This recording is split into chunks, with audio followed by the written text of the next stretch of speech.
Welcome to another edition of the ADP Show, brought to you by all of us over at DynastyLeagueFootball.com. I'm Dan Myler. With me, Ryan McDowell. Ryan, how are you doing today? I'm doing well, Dan. Glad to be back. We missed a couple weeks of the ADP show. Short hiatus, but we're excited to be back on the air talking about the ADP that we gather over at DynastyLeagueFootball.com. Ryan, you're the guy behind all of that, and I know you're collecting names already to do next month's ADP. The July ADP is right around the corner, so we're going to start collecting that, but we still have a few things to talk about when it comes to this June ADP, and we thought this week would be a good time to dive head first into Superflex ADP. Yeah, absolutely. We and I want to give credit here because our buddy John Hogue over at DLF with us is actually the one who runs the Superflex mocks, collects that data, does a great job with that. And, you know, Dan, this has been a popular topic with us lately.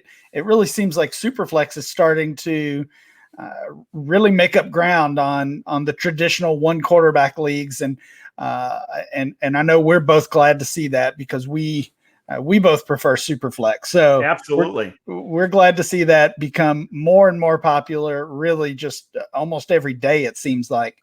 So this is John's data. This is his baby that we're going to take a look at today. And I think, of course, when you're talking Superflex data, of course, you want to focus on the quarterbacks. That's what we're going to do today. Yeah, let's go through these quarterbacks and see where they kind of intermingle with the rest of the positions, and we might as well start right at the top.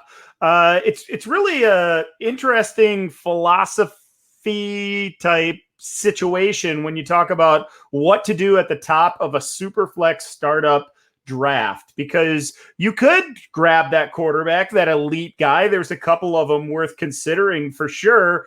Or you could grab the running back, which a lot of people like to do whether it's Superflex or a standard one quarterback league. Talk to me about the top of this startup ADP. First of all, what does the ADP tell us? And secondly, Ryan, if you're holding the number one pick in one of these startups, these Superflex startups, which way are you going to go? Well, in our one quarterback data, we've got the two running backs at the top. Of course, Christian McCaffrey, Saquon Barkley, those two guys are holding down those top two spots. And depending on the draft you look at, whether it's a mock or an actual startup league, you might see those guys flip-flopped at one or two. But it's pretty much those two guys holding down the top two spots.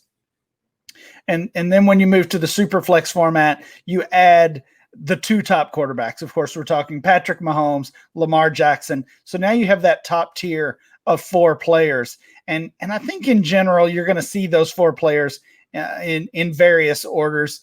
In our data, our June Superflex data from DLF, we've got Patrick Mahomes as the second overall player, Christian McCaffrey coming in at the top, and then Lamar Jackson at 4.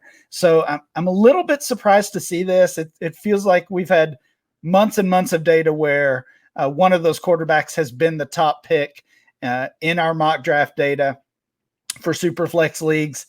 And it's kind of it's a harsh reminder for me because I know I had the 101 in a Superflex league earlier this offseason. I made the same choice a lot of these mock drafters made. I went with Christian McCaffrey at the top spot, and I've kind of got some regrets now. I really feel like I wish I went with Mahomes. I wish I had that security at the quarterback position. I don't know if I had that one to go back and do over again, it might be different. Yeah, a little buyer's remorse there maybe by taking McCaffrey. I tell you, for me, Ryan, it's all about the long-term investment. And it seems like with these quarterbacks, Mahomes and Jackson, and you can even go down the list a little farther. We will in a few minutes. It seems like those kind of names, they're going to last a lot longer in the league. We love Christian McCaffrey, but after 3, 4, 5, 6 years, these running backs start to deteriorate, and that investment doesn't necessarily pay off. Before we move on, Ryan, I did want to point out, I was looking through each of these drafts individually, and there was actually one where the top 3 picks were running backs, where it went McCaffrey, then Barkley, and even Ezekiel Elliott came in before those 2 quarterbacks, Patrick Mahomes and Lamar Jackson. So there's a lot of different strategies, I guess, when it comes to these drafts. I know for me, I'd be invested in these quarterbacks because by the time it comes back to you, and we're going to get to some of those names at the end of the second round, not quite as enticing as Mahomes and Jackson. Yeah, I know a lot of people, of course, employed that late round quarterback strategy, whether you're playing redraft or Dynasty.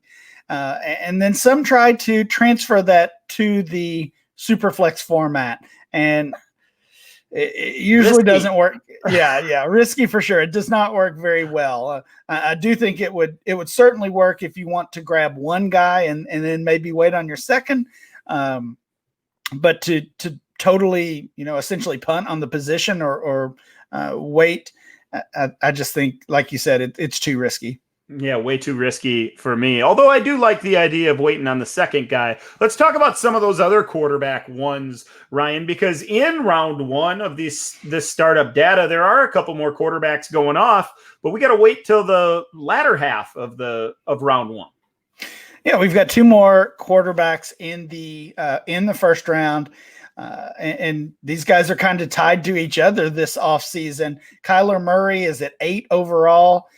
He's the quarterback 3 based on this data, and I think that's a position he's held in Dynasty ADP and Dynasty rankings since his team acquired DeAndre Hopkins, and of course they got him from the Houston Texans, and their quarterback Deshaun Watson is 10th overall, QB4, and he's the 4th quarterback in this first round. So just to throw some other names in there to kind of see how these players are being valued compared to other positions. Michael Thomas is 7 overall, so being drafted right ahead of Kyler Murray.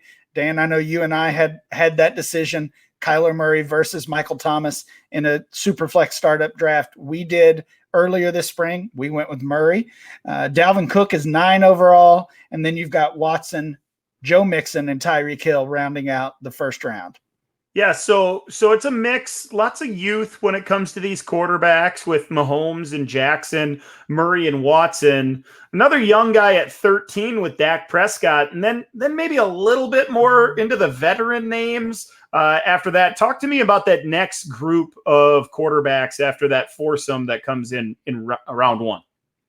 Yeah, Dak Prescott, 13 overall, 2.01, and I think we can essentially include him in that first round group. I think most people are valuing him in that top tier, or I guess second tier, if you want to separate Jackson and Mahomes. But he's certainly knocking on the door of the first round, and Prescott has gotten some upgrades to his offense, so I think he's being valued highly and rightly so. And then you talked about that gap. We see some of the older quarterbacks. Russell Wilson, namely, is the next one off the board.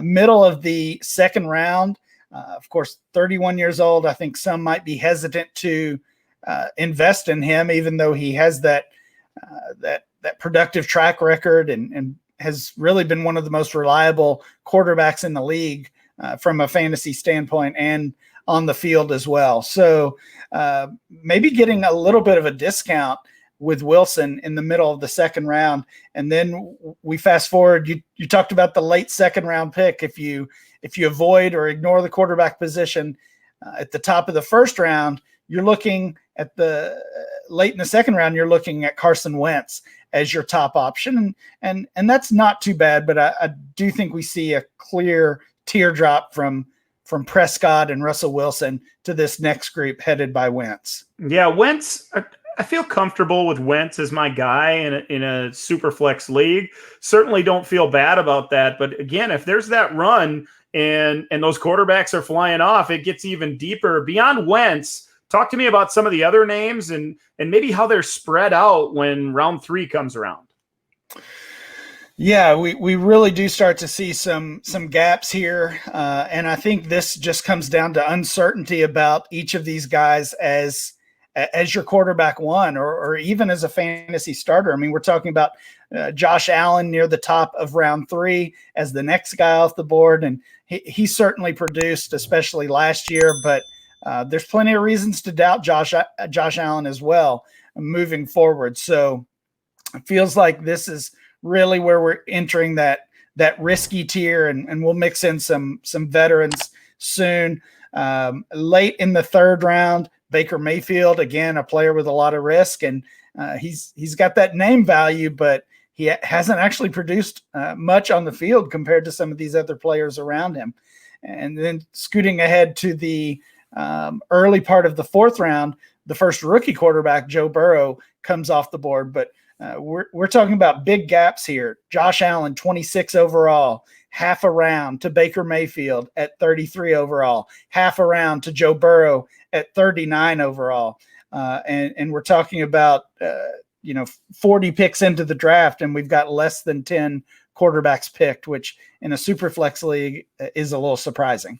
That's very surprising. And I think you hit the nail on the head, Ryan, when you talked about some of these guys. There's a lot of uncertainty once you get beyond those top 5 or 6 guys. You don't know exactly what you're buying into with names like Josh Allen and Baker Mayfield, even rookie Joe Burrow. And then beyond that, there's a lot of upside mixed in with some veterans, but lots of other names with a little bit of uncertainty, but certainly you feel a lot better about them as your quarterback 2 rather than that number 1 guy on your depth chart.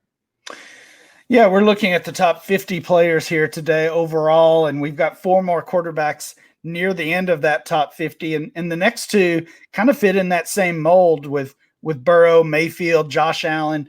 It's Daniel Jones at 45 overall, Tua Tagovailoa 46 overall.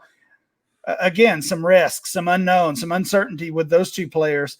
But I would rather wait until the mid 40s to take that risk rather than the mid 20s where you're talking about Josh Allen, or early 30s, Baker Mayfield. So why not wait and grab Jones or Tua if that type of player is your target? And then rounding out the top 50, Aaron Rodgers, 48 overall, last pick of the 4th round, if you're talking about a 12-team league. And then early in the 5th round, Matthew Stafford, of course, both of those guys with similar stories, productive throughout their career. Both have dealt with some injuries over the past couple of years, and I think you're getting a little bit of a discount because of that and because of their age. So give everybody out there a little bit of advice, Ryan. If you're in one of these super flex drafts, and whether you're early in the 1st round or a late pick, what's your overall philosophy? If you're grabbing one of those guys in the 1st round, either Mahomes, Jackson, Murray, or Watson, who are you targeting as your second quarterback? How long are you willing to wait before you get that super flex asset, that second quarterback to get into your starting lineup? Well, I think it's a little bit of a trick question, because if you can get one of those 4 guys in the 1st round, and I would expand that to 5 to include Dak Prescott, if you can get one of those 5 relatively young starters as your anchor, I think you can wait a long time, potentially even outside of the players we've talked about today, outside of the top 50. If you miss on one of those, if you have a later 1st round pick and all of those guys are gone, now you're scrambling. Now your QB1 is going to be one of those volatile players we talked about, Josh Allen or Daniel Jones or one of these rookies. And then I think if that's the case, you have to almost immediately follow it up with a pick like Rodgers or like Stafford, someone like that who can give you a little bit of stability. And then we always try to grab a 3rd guy as well, low-end starter, one of the top 32 for sure, and maybe sprinkle in some depth beyond that as well. Yeah, absolutely. Again, we're just looking at the top 50 today, but the quarterback position is so valuable in the Superflex League, obviously. And I mean, we can go down to even the players that aren't necessarily even starters for their team. Nick Foles is going to have value. Andy Dalton is going to have value. We were just talking about him in a league we shared, Dan. So the format gives value to so many more players, and I think that's one reason why it is gaining popularity.